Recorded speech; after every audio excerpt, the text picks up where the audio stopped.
Welcome back, everybody. I am joined by Eric today, and we're going to go over a Dunland deck for the movie block for Lord of the Rings TCG. So we're wrapping up our series. We're going through each culture and sort of the meta here. So we have one Dunland deck in front of us. I always thought Dunland was fun, just like kind of dirty men. So I'm going to give a plug once again to Eric's new channel, the Library Orthanic. I'll include it in the video notes here along with the deck list. But Eric, let's jump into what we got in front of us. All right. Yeah, this is Dunland, Matt, and this is my favorite shadow culture. But yeah, as you said, they have no business being this good because they're dirty men, but they're one of the best decks to play in movie block, and even afterwards, they're still good and competitive. But the concept of the deck here is site control. And the interesting thing with Dunland is it's not a control as many sites as you possibly can deck. It's a control 2 sites deck. And if you control 2, you're golden. That's the basic point is, you get up to 2 sites that you've controlled. And, essentially the goal there then is to, as quickly as possible, get on those 2 sites and then just start recurring your Dunlanders on people. So let me just walk you through some of the main cards. I will say with this deck too, probably more so than almost any other deck in Lord of the Rings TCG in this era, the list is so stock. There's not a lot of room for creativity. It's pretty much any Dunland list you see is going to be within 3 or 4 cards of this, no matter what, based on personal preference. But you're going to see all these exact same cards. So first off is our minions. And basically, your best key minion to get going is Freca, the Hungry Savage. He's from the Reflections set. And basically, why he's so good is his text is, when you play Freca, spot another Dunland man to take control of a site. So he gets just a play. We were just talking about Magic. A played trigger of when he enters, he gets to control a site. So that's huge in terms of during your shadow phase and during the skirmish phase, of course, having control of 2 sites. His other effect, though, is why it's important to keep him alive is if the Free People's player actually kills him, they may liberate a site. So then if they kill him, you got to give the site back. But as long as you have him down, all he has to do is survive. He doesn't even have to win a skirmish. He just has to go down, control a site. So he's your best site controller.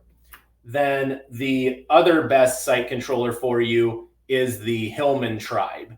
So the Hillman Tribe says each time they win a skirmish, you control a site. So otherwise, they're generally the equivalent of Freca. I mean, Freca is unique. They're not, of course, but the stats-wise, they're the same thing, except for they have to actually win a skirmish. So there is some tools in here to help them do that, but that's your other best way to control a site is by winning a skirmish with one of these guys.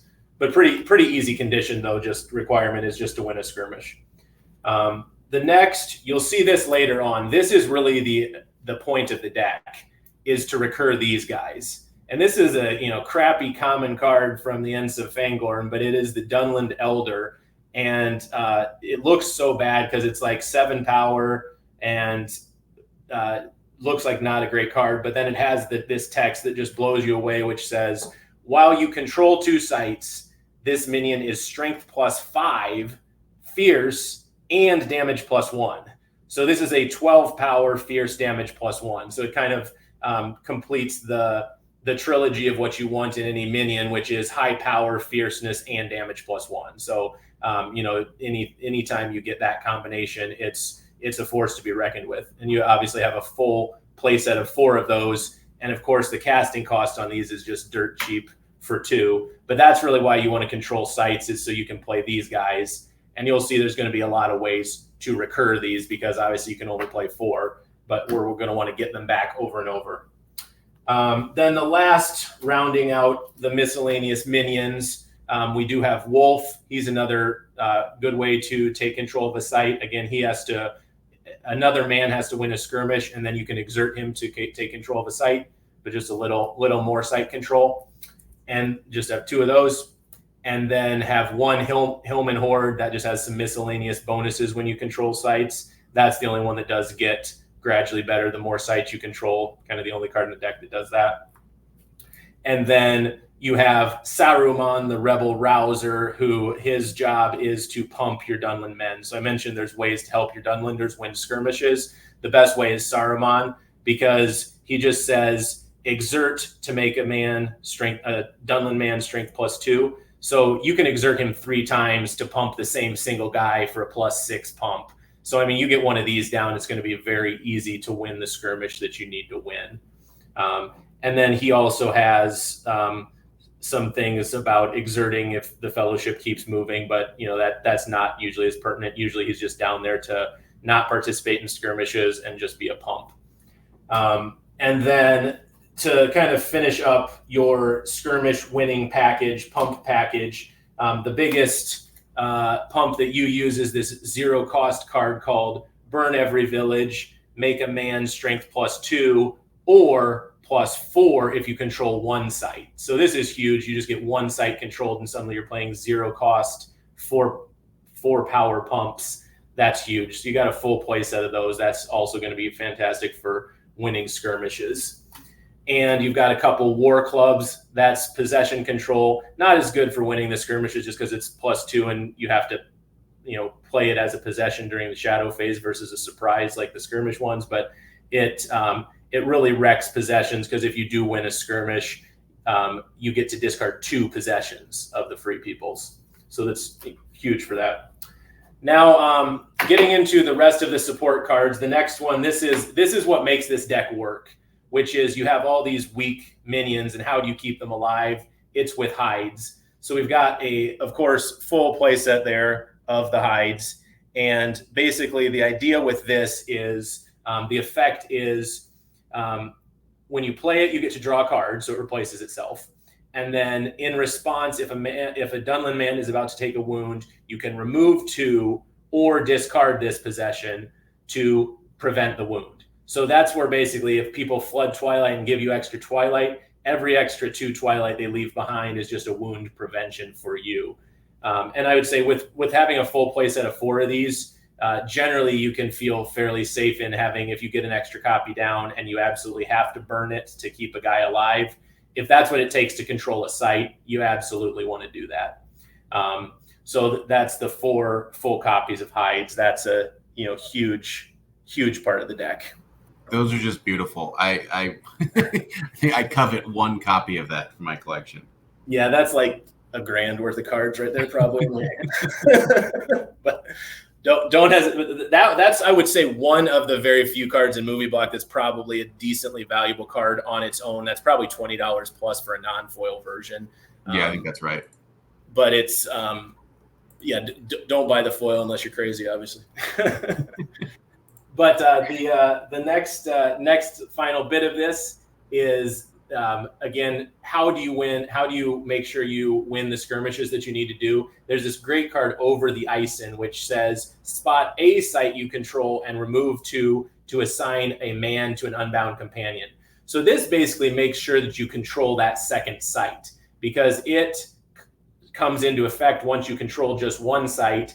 And then when you get to freely assign, you just take your best minion, put it on their worst companion, and that's going to guarantee you get to win that skirmish or keep Freca alive or whatever the case may be to control your second site.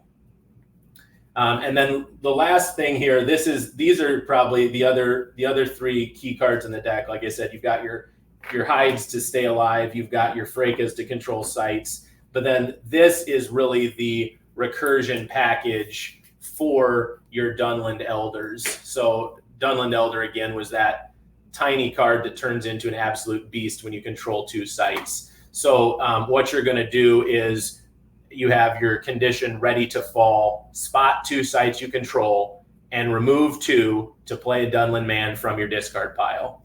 So every single turn after you control 2 sites, you recur every single Dunland Elder out of your discard pile. So it's 2 for the trigger on this plus 2 for the Dunland Elder, but it's just like 4, 8, 12, however many mana you have.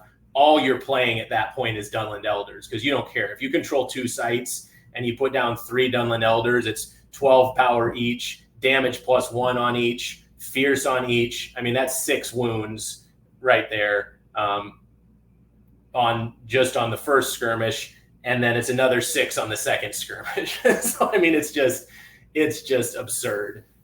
So that's the point, is once you control the 2 sites, all you're doing is raining down every single Dunland Elder you have, using these ready to falls.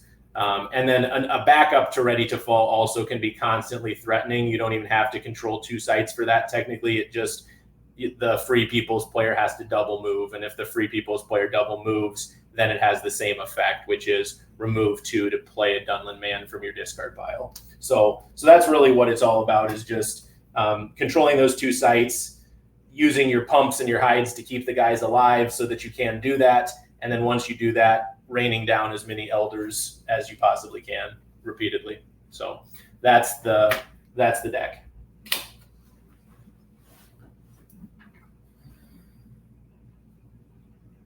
I realize I'm mute.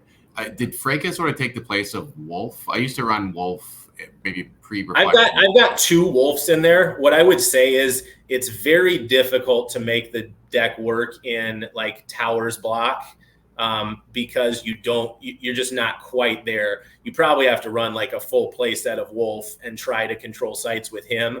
Freca's just, like I said, so much better because you instantly control the site in the shadow phase. You don't have to wait till winning a skirmish, because the Free People's player can always order the skirmishes in the way most favorable to them, but with Freca that doesn't matter.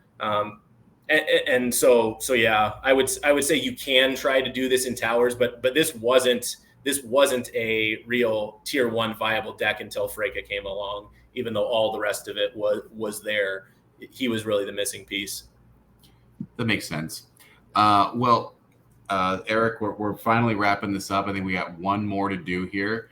And any final thoughts on Dunland? I think it's a really fun. Yeah, I guess because one of the questions we sometimes cover is, what does this pair well with?